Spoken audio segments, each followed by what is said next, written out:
welcome back for another episode of Go Bros. I'm Philip. And I'm Luke. Luke, I'm excited about this one. I don't know what's taking us so long. Oh, I've been so excited. I've been sitting on this one for a very long time. I mean, so the one let's just say we're going to review Immersed, right? Immersed VR or Immersed Office. This is an app that hits a special chord for me specifically. And I've been waiting for this to have some multi-user social capacities, and that is now here, and I'm excited to demo it for the world. Yeah, so for those of you who don't know what Immersed Office is, it's everybody knows what virtual desktop is, I'm assuming, because it gets talked about all the time. Originally on like full-featured virtual reality headsets, ported to the go, made everyone excited. And I keep seeing posts online, people like, boy, I wish there was something like this for Mac. And it's like, how do you not know about Immersed? So we're finally doing the video. We've been talking about doing one for 3 weeks. It just hasn't worked out, but we're sitting down and we're finally doing it. And we talked about this a little bit earlier, just off camera. I talked about Immersed and the comparisons for it. And this fits in a very different place than I think any other app does that currently exists for the Go. Things that I would say are similar would be big screen and virtual desktop, but this is very different in a very different way. The whole goal, based on what my understanding is from talking to the developers, is the idea is to allow for a remote team, so for employees who work for a company where they're all spread out across the country or across the world, allow them to work together in an office space, essentially. Right now people are using, Acrobat rooms, Adobe rooms, GoToMeeting, Zoom, things like that to kind of collaborate, but they can be clunky and you lose a certain aspect there. So this was designed for the remote employee to be able to work virtually in a virtual environment and work virtually in a virtual environment with the other remote employees. And that's a very different thing than what virtual desktop offers and what big screen offers. Yeah, hey, there's more things to even talk about in regards to this, but how about we go ahead and put the headsets on and we can talk about the different features and stuff as we're looking at them. How about that? I'm excited. Let's dive in. All right.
As you can see, we have our headsets back on, and you can see we are in the Immersed application. And you can see what separates Immersed from virtual desktop is I can see Luke and his avatar.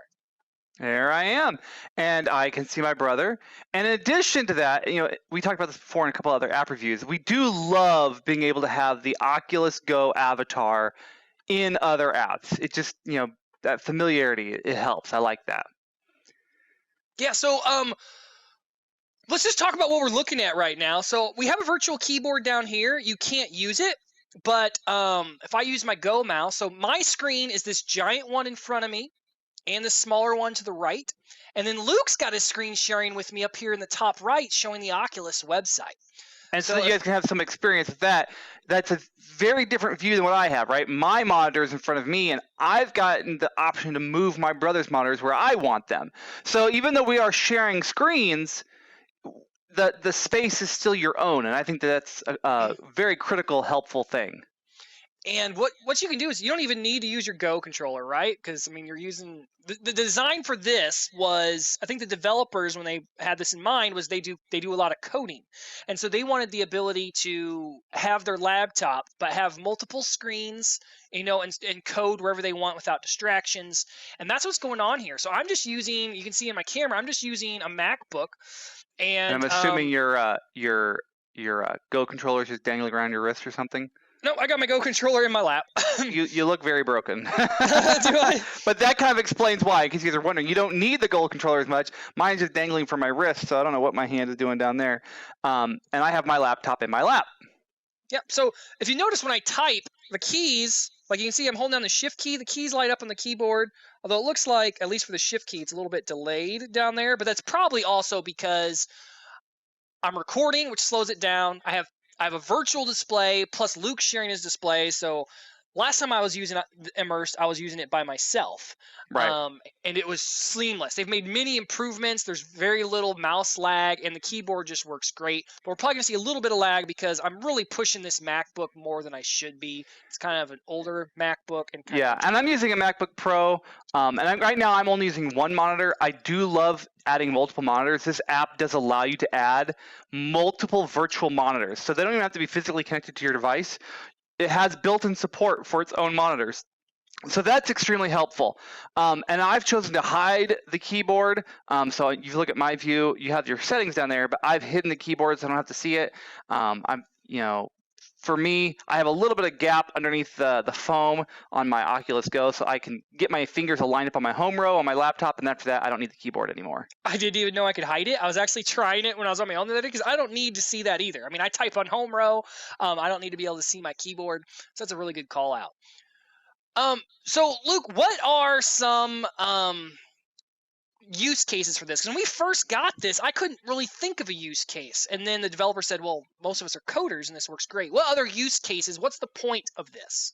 Well, yeah, so coding is a great one, right? But as with anything else, to collaborate, if you need help from someone for something, real-time collaboration is key. Yeah, you have Google Drive, you have Google Docs, and you have things like that.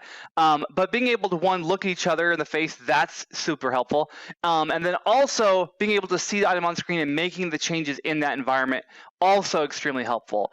For us, where I can see this being a great asset, we've mentioned this in other videos as well, we are not in the same location. We are in different states spread across the country. And this allows for editing videos, and we want to talk about different cuts and what jump cuts we're going to have and what's going to go on YouTube, what's going to go on Patreon, how are we going to do our social media. We can actually do that in this environment, so we can actually look at it, share screens, and things like that. So video editing, I think, is a great way of doing that. But anything where you have teams that need to collaborate on projects, this gives you a way of doing that in a virtual space that allows for sharing your screen, but it gives you so many other benefits. You get to share your screen, but you get to have multiple monitors. So if you're stuck on a laptop, me, I work remotely and I travel a lot, so I always have just my laptop. I do own a nice, huge, ultra-wide, curved external display, but I don't get to use that very often. And so I miss that extra monitor space, and this fixes that for me because I can have as many monitors as I want, and I can make them bigger. I can just highlight on the screen and come over here and drag the corner and make this monitor as big as I want or as small as I want and move it wherever I want it to go. One thing I always like to picture is when two people are collaborating on a project, you don't always need to see that other person's screen all the time. So what I picture is somebody sitting with lots of room around them, and they're just like in a swivel chair, and they would take the other person's screens. Which, let's see if I can grab it. Oh, it's right. Click. I'm having a hard time. I made it too far away, and I'm doing way too much for this slide. There we go. And I could picture taking the other person's screen and putting it behind them, and then go ahead and make it super big, and then turn back around, focus on my task, and then Luke might say, hey, bro, what do you think about this? And then I would just spin around in my swivel chair, and all of a sudden I'm looking at his screen.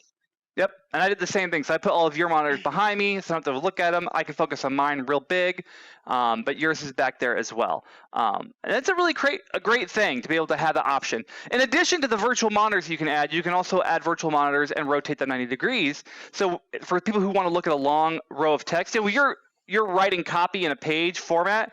I don't know if you remember, Phil, we used to have a monitor way back in the day when we got our huge, size of a cinder block external hard drive that was 16 whole megabytes, and it just changed our world. And we had this huge CRT monitor that was widescreen. It was unheard of, but the whole CRT would rotate 90 degrees so that you could view a whole page of text at a time. Well, there is some advantages being able to see your publishing document one page at a time. You can do that. You can add a virtual monitor here, turn it 90 degrees, and being able to see that text all at one time is super helpful. Yeah, and you just saw, if anybody was watching my screen, where you can change it to portrait mode. I think maybe you have to restart the app whenever you change your virtual monitor settings. I thought I heard them say something about how you don't always have to restart the app when you do that. But so far, maybe because the display is already in use. Like I said, it shows my virtual display one. If I click portrait, I don't see any change happen. So it's probably got to wait for a reboot. But yeah, I've used it in portrait mode, which like coders love that, or anybody who has like a chat system they want to look at to have a nice long portrait view. Yeah, I typically will use mine.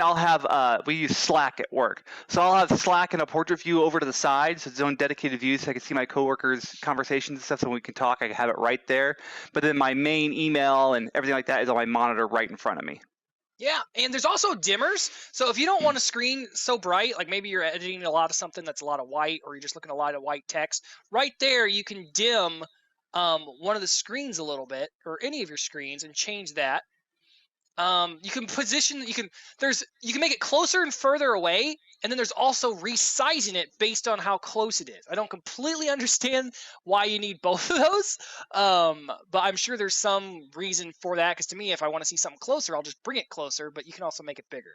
So maybe someone wants to explain in chat or in comments what that's about.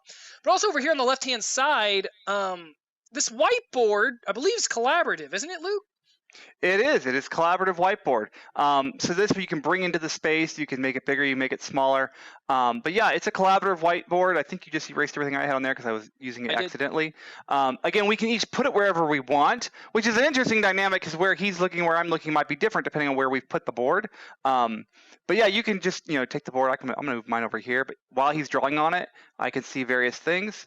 So yeah, it's a very helpful space to be able to have for just collaborating things. I could see that is going to have other uses down the road as well. But sometimes you need to write out ideas, and you can do that here on the whiteboard. For me, I probably would find it more intuitive to just open up a drawing document on my Mac and just use that and use my mouse versus using the Oculus Go controller. But it is an option. Yeah, that's true. But this makes it nice where you have a quick game of Pictionary. You could pull up some different words, on the internet. Your other person doesn't necessarily like to see that screen. You can turn screen sharing off and have a quick game of Pictionary. Yep.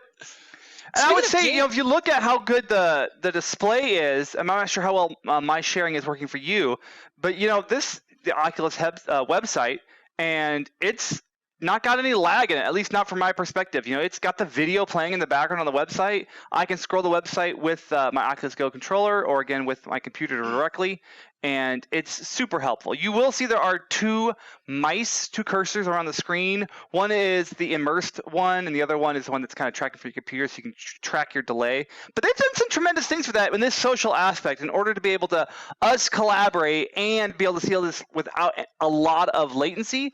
Is super huge. And one of the things that they've worked on is even allowing direct Wi-Fi access, which I use a lot whenever I'm using this. So I actually have a Wi-Fi dongle I'll put on my computer, and I'll connect my headset to my Mac directly through that, and then my Mac will share the Wi-Fi connection on my built-in Wi-Fi card. So I have two Wi-Fis going at once, so that way there's next to no latency at that point. It's a great way of using this app. That's awesome. Well, let's show a non-productive use of this. If I'm not mistaken, you have Jackbox games on your computer, don't you? I do. I have Jackbox games. So Jackbox games, and you can see I've got just most of them. I think there was 5. What was 5? There it is. You can look at the latest one, and it's an awesome way of being able to have this work. The audio plays in the headset, which I forgot about. So let me turn that down because I'm deafening myself. You probably don't get to hear the audio. I'm trying. Hold on. You stop talking for a minute, because since we're in a party, I'm hearing you. No, I'm not hearing your audio. Yeah, I don't think that's there yet. I'm going to go ahead and turn this down. So this is a really great way of being able to play online games together. For those who aren't aware, Jackbox Party Pack, I think it's on iOS and PC and Mac. It's a lot of fun. We play this as our family games all the time, all across the country. All you need is a phone with a web app to be able to play and use it as a controller. So it's a really great way of playing this, and now you would be able to see the screen. So we could all be in this room together and watch the game on my big screen and play at the same time live. Yeah, I mean, you can lay in bed, put the screen up on the ceiling. Lots of fun. And I actually would prefer playing in here than how we normally do, which is over like, you would share your screen on FaceTime or through a third-party app, and this would just be so much easier to do. Absolutely. I don't know if there's anything else we need to show in here. I actually have a few more comments I want to mention regarding this, but I can do that with my headset off. What do you say, Luke? Let's go out. Back to the studio. All right, we got the headsets off. Yep. So, Luke, I said when we had the headsets on, there was a couple more things I wanted to talk about. This app. One, I don't remember where I saw it, but I want to say they were talking about supporting 7 users at once. Yeah, absolutely. I mean, there's, we've talked about Discord a lot in the Oculus Go community. There's also a Discord channel for Immersed Office where you get to talk directly with the developers, and their vision for what this can do for virtual teams and remote teams is huge. And yeah, they want a lot of people to be able to be in here at the same time. Yeah, and they mentioned I believe it was today in the Go community, today's February 8th, that someone had asked them how much the app was going to cost, payment system like that. Right. And they say that it's always going to be free in the Oculus store to have the Oculus Go interface. But it sounds like they're targeting more towards, like you had mentioned before, about like office environments, different companies who are working together. And so they're going to have like subscription plans or something to make that work. So it's going to be really cool to see what direction that goes. And that does really separate it from like what virtual desktop is, where virtual desktop is really a much more solo experience. Yeah, desktop is a solo experience. Big screen is a multimedia experience. This, I think, squarely sits in the productivity experience. Does it have other uses? Certainly. But the goal here is in productivity with business teams. If I had to just pinpoint it to one niche, that's where it would be. Yeah, and they've even mentioned, because they used to, in like one of the either early beta or it was like in an alpha, they had real pretty environments. Like if you notice, Luke and I think we were both using the space theme, which we've seen that everywhere. It's, it doesn't take a lot of resources from the Go. Right. But I've heard and I've seen pictures of similar rooms similar to like the Netflix. I compare it to like Netflix. There's like the living room space, the fireplace, office, and they have those. But they noticed there was a huge drain with those, so they decided, hey, we're going to work more on the productivity side. We want this to work, especially with multi-users. That's what's most important. The pretty stuff can come much further down the road. But they were just saying today that they already have another beta build ready. That a lot more pretty stuff's coming in. So by the time you watch this video, it may be out, maybe not. But either way, get in the beta while you can now, because it might not be for consumers down the road. We may find that hopefully there will be a consumer thing that, it'll still be reasonable for somebody who doesn't need this to still use it. But we'll find out. It's really cool. If you're looking for this, normally in the description below, we'll put a link to where to download this. You cannot download this from the store directly. Right now, you have to be invited, I believe. Is it something that only is currently by invite? I think they've automated it now. They were saying that in the Go community today that I think it's just automated. You go to the website, you click, hey, I want to do this, and it says put your email, and I think you just right away get the invite link. And if you've never done a beta invite before, the easiest way I found to do it is you click the link, it takes you to the Oculus store, you sign up, but then pull out your cell phone, search for the app in the store, and then the app will be there, and that's how you install it. Absolutely. Yeah, you won't, if you're searching on your Oculus to try to find it, you won't find it until you've gone through the beta process. And that's, again, there's bugs in any system, right? So know that going in. I'm working for a software company. I want to say that up front. When you're using beta software, know that you're using beta software. So go in there with that mindset. Don't go in there saying, "Oh, this is trash." You can't do that. It's beta, right? So go in there with eyes wide open. I will say, as far as betas go, this one is amazing. I love it. I'm excited. Take all my money. Yeah, it's like if you have problem, you probably need a Mac Pro to do it, or a really brand new fast MacBook, but you can do 4 virtual displays and just have a laptop in your lap. And you don't even need the laptop in your lap. Bluetooth keyboard, Bluetooth mouse, go lay on your couch, put the screens all around you. Phenomenal productivity tool. Yep, it's great. I love it. So without further ado and without any surprise at all, I'm definitely in the keep camp. I want to keep this app. I have never gotten rid of it. I use it all the time. I'm a huge fan. Absolutely. This is definitely a keep for me. I do hope that this will still be friendly for consumers, because they are talking about subscriptions for businesses and stuff like that. But that's all out of the realm of anything I would probably understand anyways. But yeah, go check this out on beta while you can. It will always be free in the Oculus store, like they said, but not sure how the back end's going to work. But definitely a keep for me, and everybody should go check it out. Yep. All right. Well, also, I don't know if we mentioned it's Mac only. That is true. That is another thing that sets it apart. So right there, everybody's going, whoa, right? Because you're used to virtual desktop. But virtual desktop, one of the biggest pieces of feedback there was, wait, why doesn't it work for Mac? Well, guess what, Mac people? This is the app for you. So right now, it's only Mac, and I totally get that in the coding world. That is, a lot of code is written from the Mac at this point. A lot of work at home, work remote employee-based companies all run on Mac. So it makes sense for their user base. I'm sure we'll see this open up to other VR headsets and other operating systems. But for now, you would need an Oculus Go, and you would need to have a Mac. Actually, one quick thought. I think you can still be an observer without having a Mac. That's true. That is true. I think you can be invited in without having your own computer. So if you didn't want to have your monitors set up and you just had a Go, that is true. There would not be a lot of single use. Now, they did fix that. If you notice that in there, that whiteboard, if you don't pair it with your computer, you still can use this app, but it's just you and a whiteboard. And, there's only so much drawing you can do on that thing by yourself. Yep. But hey, if we were going to play a game like Jackbox games, no reason for me to pair up with my computer. I could just join an invite from you, just click whiteboard only for me, and then I'd go in and put your screen full screen, and then I can just lay back without being well, I would need my phone for the Jackbox game controller, but yeah. Sounds great. All right, well, hey, how about we shut this episode down? Thank you for tuning in to Go Bros. Don't forget to check out our Patreon page if you haven't. Any little bit could help, even if you just subscribe for 1 month, $1. Just the audio, for us to get our audio recorded, we use a $10 subscription service. So we would love to see more Patreons. You get access to the content early at certain levels, and you also get access to extended episodes. That's right. And don't forget to click on the bell so that you get notified the next time that we upload a new video. Yeah, and don't forget to subscribe and check out the Go Community. I think we got everything, right, Luke? That's everything. All right, well, this has been the Go Bros. I'm Philip. And I'm Luke, and we will see you guys next time. See ya.